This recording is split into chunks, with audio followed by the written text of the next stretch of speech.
clarified. We have clarified the topic of ROV as much as we can. And if you know, we have a project for ROV funded by the Tempus.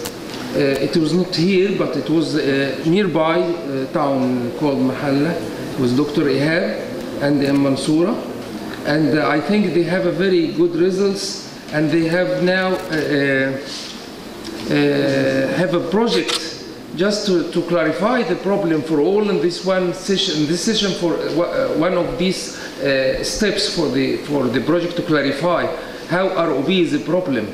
Really, we want to return back to 2010 when we tried to resolve another problem, which is very, very serious problem here in Egypt, which is hypoxic ischemic encephalopathy. Really, it was a very serious problem. Me and Dr. Heba thought about if we can find something else to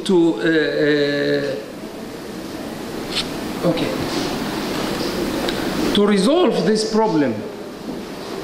At that time, we didn't have cooling. You know, the cooling starts maybe about now 10 years. At that time, we didn't have cooling. We think about something different. So we started what we will see now, to give our babies erythropoietin and to see. And we go through this process for about 2 years, 2.5 years, and then we published it in Pediatrics 2010. And we had a very, very marvelous results. And I think we are the pioneers now for erythropoietin all over the world. I just came from the past in USA. Everyone who is talking about HIE, he has to put our work in his references. Maybe this is the first one in phase 2 or for resolving or treatment of the babies now with erythropoietin, and now it is a documented treatment, but I think now the debate is only for the dose. So the multi-center trials are trying to get the appropriate dose for erythropoietin for HIE. To summarize our research, the introduction hypoxic ischemic encephalopathy affects 1 to 6 per thousand live term births in developed countries. Of those, about 1/5 die and 1/4 continue to have childhood disabilities. During HIE, free radicals are generated within the mitochondria and also as byproducts in the synthesis of prostaglandins. These free radicals initiate a secondary phase of damage to the brain by attacking membranal fatty acids. It is very important to spotlight on the nitric oxide in this topic. It is involved in the cascade of metabolic events that contribute to HIE. It mediates the cytotoxic activity of macrophages, include relaxation of blood vessels, and acts as neurotransmitter in the central and the peripheral nervous system. The therapeutic value of nitric oxide synthase inhibitors, among many other agents used to ameliorate the course of HIE, is currently under investigation in experimental animals. As regards the erythropoietin, it is a cytokine that originally was identified for its role in erythropoiesis and more recently was shown to be produced in the central nervous system. The provision of exogenous erythropoietin has been shown to inhibit metabolic events that occur during HIE. Intracerebroventricular injection of erythropoietin offered significant protection of neuronal tissue in animals with focal cerebral ischemia. erythropoietin is able to cross the blood-brain barrier, and its concentration in the cerebrospinal fluid in normal rats increases significantly within 30 minutes after intravenous administration.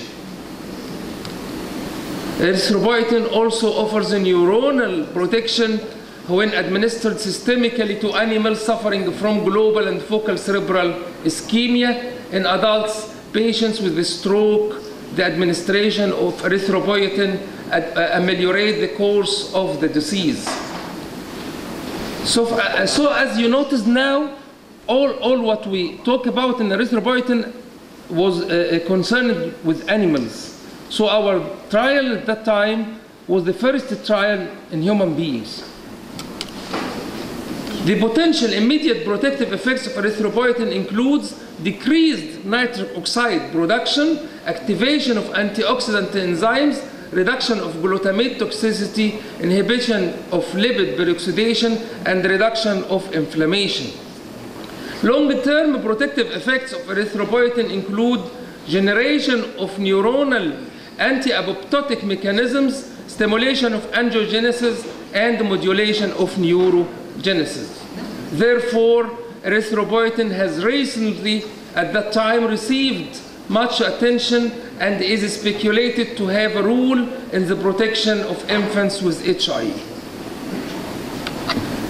The aim of our work was we plan to study the efficacy of the administration of human recombinant erythropoietin as a therapeutic agent for neonates with mild to moderate HIE, and the aim was to examine biochemical, neurophysiologic, anatomic, and clinical changes at up to 6 months.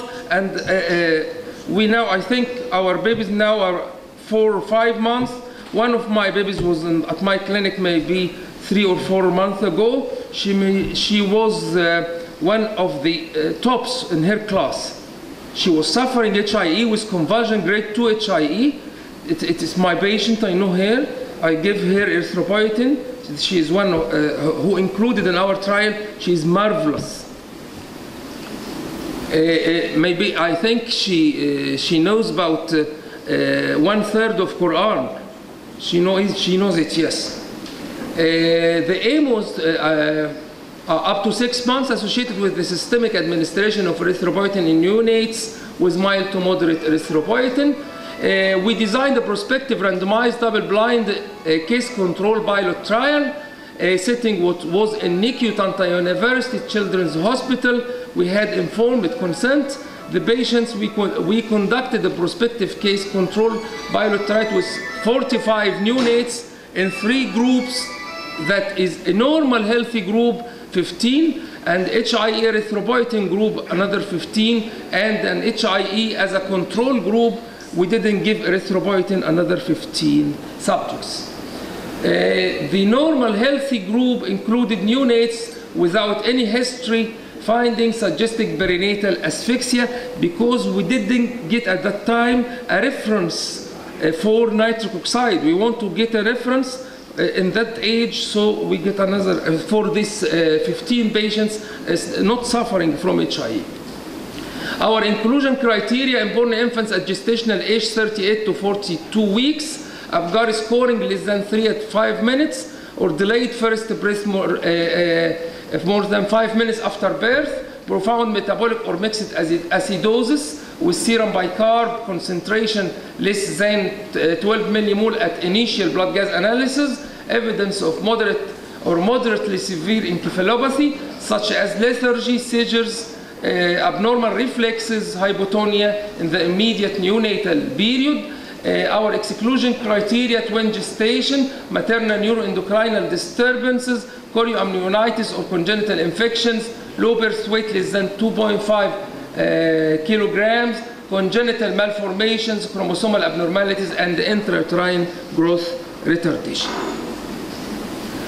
We give within 4 to 6 hours after birth, after the baseline samples had been obtained, neonates with HIE erythropoietin group received the human recombinant erythropoietin. The erythropoietin was administered subcutaneously at a dose of 2,500 international units per kilo. Similar doses were administered daily for consecutive 5 days. Neonates in the HIE control group did not receive human recombinant erythropoietin, otherwise the two groups received similar care. When seizures occurred, phenobarb was used first as usual. Phenytoin was added if seizures did not respond to the phenobarb.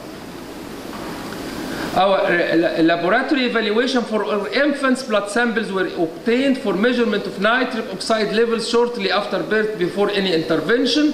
This process was repeated at 2 weeks of life only for the two HIE groups. The total nitrite and nitrate levels were determined by using spectrophotometry as described by Miranda et al.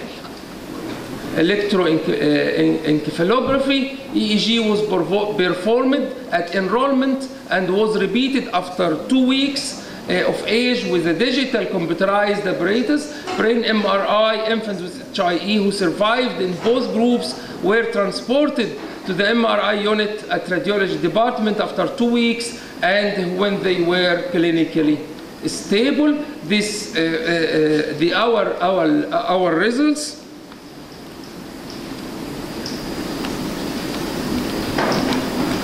This is the demographic data and the clinical characteristics of our patients. The hospital course of our patients, ventricular support, you see in erythropoietin group compared to the group of HIE without erythropoietin, there was no statistical difference between the both as regards the course of treatment. Incidence of seizures, there is a significant decrease in the cases who was treated with erythropoietin more than the cases who didn't get erythropoietin. A relationship between EEG background in both groups, as we see here, and the outcome. The erythropoietin group, we have minimal basal ganglia and thalami, normal EEG background and abnormal EEG background, as you see in this table. Only 11 cases are presented because one patient did not undergo the MRI study. This table shows the relationship between EPO and the plasma nitric oxide concentration in neonates with asphyxia.